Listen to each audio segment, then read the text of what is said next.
Hello दोस्तों, स्वागत करते हैं आप सभी का आपके अपने यूट्यूब चैनल जैकपुर पे। आज के इस वीडियो में हम डिस्कस करने वाले हैं झारखंड बोर्ड के क्लास 10th का सामाजिक विज्ञान का टॉप 10 सवाल लेकर आए हैं और इसका ये सेट 3 होने वाला है। इसके पहले भी हमने सेट 1 सेट 2 दिया था जिसको आप लोगों ने काफ़ी पसंद किया था और इसके बाद हम सेट 3 लेकर के आए हैं और आपको भी इस वीडियो में जो है अच्छी अच्छी सवाल आप लोगों के लिए लाया गया है और उससे जुड़े कुछ इंपॉर्टेंट फैक्ट भी लाया जाएगा, यानी कुछ नया अंदाज में आज का ये वीडियो होने वाला है। और आप लोगों का 10 में कितना आता है मार्क्स वो हमें कमेंट करके जरूर बताइएगा। तो चलिए स्टार्ट करते हैं। चैनल पर ही पहली बार आए तो प्लीज़ सब्सक्राइब कर लेना, घंटी के बेल आइकन को दबा लेना ताकि हर एक वीडियो का नोटिफिकेशन जो है ना आपके मोबाइल पर जाता रहे। ठीक है, चलिए स्टार्ट करते हैं। सबसे पहला सवाल आपके स्क्रीन पर आ चुका है। झारखंड राज्य का गठन कब हुआ था? 2000 में, 2001 में, 2002 में या 1999 में? 4 ऑप्शन आपके सामने हैं। यदि आपका इसमें से जवाब है ऑप्शन नंबर ए अगर आपका जवाब है तो बिल्कुल सही जवाब है आपका सन 2000 में। चलिए इससे जुड़े कुछ फैक्ट है, इसको जान लेते हैं। सबसे पहला बात है कि झारखंड राज्य का जो गठन हुआ था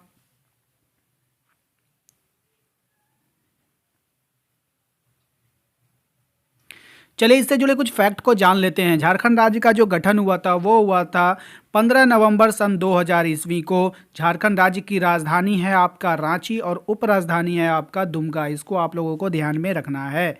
अगला देखते हैं क्या है हमारा। झारखंड का सबसे बड़ा शहर अगर आपसे पूछ लिया जाए तो आपको जमशेदपुर देखना होगा। उसके बाद अगर हम बात करें झारखंड का कुल क्षेत्रफल 79,716 वर्ग किलोमीटर हो जाएगा। झारखंड राज्य की जो राजभाषा है वो क्या है? हिंदी है। ये सब इंपॉर्टेंट फैक्ट है, आपके एग्जाम में पूछा जा सकता है तो इसको ध्यान में रखना है आप लोगों को। अगला सवाल देखिए क्या है। भारत की निम्न में शासन प्रणाली है। तो भारत की जो निम्न शासन प्रणाली है आपको बताना है कैसी है। संघात्मक है, एकात्मक है, दोनों है या फिर इनमें से कोई नहीं है? यदि आपका जवाब है इसमें से ऑप्शन नंबर ए संघात्मक तो बिल्कुल सही जवाब हो जाएगा। भारत की जो शासन प्रणाली है वो संघात्मक है। चलते हैं इसके फैक्ट को देख लेते हैं। क्या है कि संघात्मक शासन प्रणाली को उसको कहते हैं जिसमें राज्य शक्ति यानी राज्य की जो शक्ति होती है संविधान के द्वारा केंद्र तथा संघ घटक की इकाइयों के बीच विभाजित रहता है। यानी केंद्र और उसके घटक के बीच क्या होता है? विभाजित हो जाता है। इसके बाद अगर हम बात करें तो संघात्मक राज्य 2 प्रकार की सरकारें होती है। एक होता है संघीय या केंद्रीय, ठीक है, और दूसरा होता है राजकीय या प्रांतीय। यानी संघात्मक जो होता है उसकी 2 सरकारें चलती है, एक केंद्रीय सरकार और एक प्रांतीय सरकार या राज्य सरकार। ठीक है, अगला सवाल पे आते हैं। सामान्यतः किसी देश का जो विकास होता है वो किस आधार पर निर्धारित होता है? सामान्यतः किसी भी देश का जो विकास है वो किस आधार पर निर्धारित होता है? आपके ऑप्शन आपके सामने हैं। प्रति व्यक्ति आय पर, ठीक है, प्रति व्यक्ति आय पर, औसत साक्षरता दर पे, लोगों की स्वास्थ्य स्थिति पे या फिर इनमें से सभी? यदि आपका जवाब है ऑप्शन नंबर डी इनमें से सभी तो बिल्कुल सही जवाब है आपका। सामान्यतः किसी भी देश की जो विकास जो है उसका जो आधार है वो प्रति व्यक्ति आय, वहाँ की औसत साक्षरता दर और लोगों की स्वास्थ्य स्थिति, तीनों को ध्यान में रखा जाता है। भारत में गोवा राज्य की जो प्रति व्यक्ति आय है वो सर्वाधिक है। इसको याद रखिएगा, इंपॉर्टेंट फैक्ट है यहाँ पे आपके लिए। भारत में केरल का जो सर्वाधिक साक्षरता दर है, सर्वाधिक साक्षरता दर वाला अगर राज्य आपसे पूछ लिया जाए तो वो हो जाएगा आपका कौन? केरल। कौन हो जाएगा? केरल हो जाएगा। नेक्स्ट सवाल देखो। वर्ष 2000 में भारत की प्रति व्यक्ति आय कितनी थी?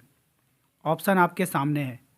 17,500, 16,500, 18,500 या फिर 19,500?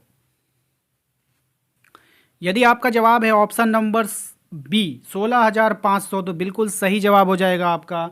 ठीक है, वर्ष 2000 में भारत की प्रति व्यक्ति आय 16,500 रुपया थी। ठीक है, चलते हैं अगले क्वेश्चन नंबर 5 पे आते हैं। क्वेश्चन नंबर 5 पे आपसे कह रहा है कि निम्न में से किसे औसत आय भी कहा जाता है? आपके पास ऑप्शंस है। राष्ट्रीय आय को, प्रति व्यक्ति आय को, कुल आय को या फिर इनमें से सभी?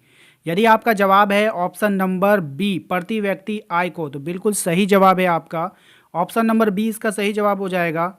ठीक है, चलिए इससे जुड़े कुछ परिभाषाएं देख लेते हैं। क्या कह रहा है?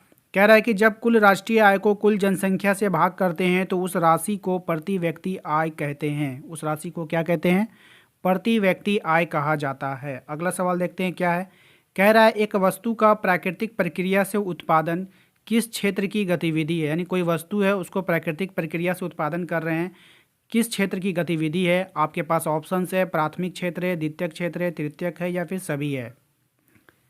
यदि आपका जवाब है ऑप्शन नंबर ए प्राथमिक क्षेत्र, तो बिल्कुल सही जवाब है आपका। कोई भी वस्तु जो प्रकृति से डायरेक्ट हम लोग लेते हैं तो वो हमारे प्राकृतिक क्षेत्र में आता है। चलिए इससे जुड़े कुछ फैक्ट को देख लेते हैं। प्राथमिक क्षेत्र की गतिविधि संग्रहण होता है, किसी भी चीज़ को हम लोग इकट्ठा करते हैं, जमा करते हैं प्रकृति से लेकर के संग्रहण, तो वो प्राथमिक क्षेत्र के अंतर्गत आता है। शिकार हो गया, मछली पकड़ना हो गया, लकड़ी का काटना, पशुपालन, खेती और खनन, ये सब डायरेक्ट प्रकृति से रिलेटेड है, इसलिए इनको प्राथमिक क्षेत्र के अंतर्गत रखा गया है। हम बात करते हैं द्वितीयक क्षेत्र की, तो द्वितीयक क्षेत्र में क्या हो जाएगा देख लीजिए। द्वितीयक क्षेत्र वह क्षेत्र होता है जो कच्चे माल को निर्मित माल में परिवर्तित करता है। यानी पहले तो हम लोग कच्चे माल को ले लेंगे, उसके बाद क्या करेंगे, उसको हम लोग प्रोडक्शन करते हैं, उससे हम लोग उत्पाद बनाते हैं। जैसे सूती धागे के सूती कपड़े के रूप में परिवर्तित करना, पहले तो हम लोग ने धागा बनाया, ठीक है, उसके बाद क्या करेंगे, उस धागा से क्या करेंगे, कपड़े तैयार करेंगे, यानी प्रोडक्शन होगा। तो ये हमारा द्वितीयक क्षेत्र में आ जाएगा। गन्ने से चीनी का उत्पादन, गन्ना हमारा प्राथमिक क्षेत्र में आता है, लेकिन उससे हम लोग क्या करते हैं, चीनी बनाते हैं, तो ये हमारा द्वितीयक क्षेत्र में आ जाएगा। लकड़ी तो हम लोग ले लिए प्रकृति से, लेकिन उससे क्या किया हम लोगों ने, फर्नीचर बना दिया, उसका प्रोडक्शन कर दिया, ठीक है, फैक्ट्री में, तो क्या हो गया, ये सब द्वितीयक क्षेत्र के अंतर्गत आ जाता है। अगर हम बात करते हैं तृतीयक क्षेत्र में, तो तृतीयक क्षेत्र वह क्षेत्र है सेवाओं का उत्पादन करता है, वहाँ सेवाएं दी जाती है। कैसी सेवाएं होती है, चलिए इसको देख लेते हैं। जैसे बैंकिंग हो गया, बीमा, परिवहन, संचार, शिक्षा, स्वास्थ्य, व्यापार, संस्कृति, मनोरंजन, लोक सेवा, लोक प्रशासन, जैसे पुलिस वगैरह, ये सब किस में आ जाता है, सेवा क्षेत्र के अंतर्गत आते हैं। इसको याद रखिएगा, यहाँ से क्वेश्चन आपका बनता है, ठीक है। अब आपसे पूछ लेगा मनोरंजन कौन सा क्षेत्र में आता है, तो आप बता दोगे तृतीयक क्षेत्र में। संचार किस में आता है, तृतीयक क्षेत्र में। शिक्षा किस में आता है, तृतीयक क्षेत्र या सेवा क्षेत्र में। तो इस तरह से आपसे क्वेश्चन बीच बीच से पूछेगा, तो आप लोग पूरा डिटेल में इसको करके जाना, ठीक है ना। चलो अगले सवाल पे आते हैं। गांधी जी ने दांडी यात्रा कब शुरू किया था? ऑप्शन आपके सामने है, 12 मार्च 1928, 12 मार्च 1930, 12 मार्च 1935 या इनमें से कोई नहीं। यदि आपका जवाब है ऑप्शन नंबर बी 12 मार्च 1930, तो बिल्कुल सही जवाब है आपका। गांधी जी ने दांडी यात्रा शुरू किया था 12 मार्च 1930 को। चलिए इसको देखते हैं हम लोग। दांडी यात्रा को नमक सत्याग्रह भी कहा जाता है, याद रखिएगा। यात्रा में 240 मील की दूरी तय की गई थी। ये तो दांडी यात्रा हुआ था, इसमें 240 मील की दूरी क्या की गई थी, तय की गई थी। अगला सवाल है, गांधी जी दक्षिण अफ्रीका कब गए थे? गांधी जी दक्षिण अफ्रीका कब गए थे? ऑप्शन आपके सामने 1870, 1875, 1893 या 1880। यदि आपका जवाब है ऑप्शन नंबर सी 1893, तो बिल्कुल सही जवाब है आपका। गांधी जी दक्षिण अफ्रीका कब गए थे? 1893 में गए थे। इससे जुड़े कुछ फैक्ट है, उसको देख लीजिए। गांधी जी दक्षिण अफ्रीका से 21 साल बाद भारत लौटे थे। गांधी जी कितने साल के बाद भारत लौटे? 21 साल बाद लौटे थे। 9 जनवरी 1915 को वो भारत लौट आए थे। 9 जनवरी 1915 को वो भारत लौटे थे, ठीक है। अगला सवाल देखिए क्या है, जलियांवाला बाग में गोली चलाने का आदेश किसने दिया था? जलियांवाला बाग था, वहाँ पर गोली चलाने का आदेश किसने दिया था? General Dyer, Lord Ripon, Lord William या फिर सभी ने? इसका सही जवाब यदि आपका है ऑप्शन नंबर ए, तो बिल्कुल सही जवाब है आपका। जनरल डायर ने जलियांवाला बाग में गोली चलाने का क्या दे दिया था? आदेश दे दिया था, ठीक है।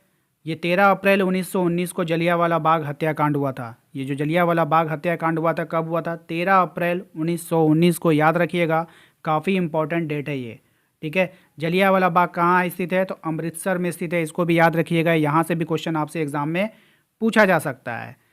अगला सवाल देखिए क्या है, कह रहा है द्वितीय गोलमेज सम्मेलन कब हुआ था? ऑप्शन आपके सामने है, 20 जून 1931, 16 अगस्त 1930, 10 नवंबर 1931, 7 सितंबर 1931। यदि आपका जवाब है ऑप्शन नंबर डी 7 सितंबर 1931, तो बिल्कुल सही जवाब हो जाएगा आपका। द्वितीय गोलमेज सम्मेलन हुआ था 7 सितंबर 1931, 7 सितंबर 1931 को, ठीक है।